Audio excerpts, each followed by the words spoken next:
Saudi আরবে এখন পর্যন্ত অন্তত ১৯ হজ যাত্রীর মৃত্যু হয়েছে। কর্তৃপক্ষের বরাতে সোমবার বিবিসি জানিয়েছে নিহতদের মধ্যে ১৪ জন জর্ডানের নাগরিক আর ৫ জন ইরানের নাগরিক।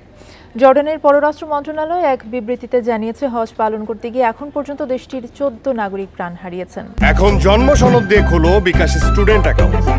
নিজের বিকাশ নিজে কর। তারা অতিরিক্ত গরমের কারণে মারা গেছেন বলে জানিয়েছে কর্তৃপক্ষ।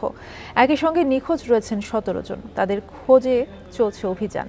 সৌদি কর্তৃপক্ষের সঙ্গে মিলে মরদেহ দেশে নিয়ে তাদের পরিবারের কাছে হস্তান্তরের চেষ্টা করছে বলে জানিয়েছে দেশটির পররাষ্ট্র মন্ত্রণালয়।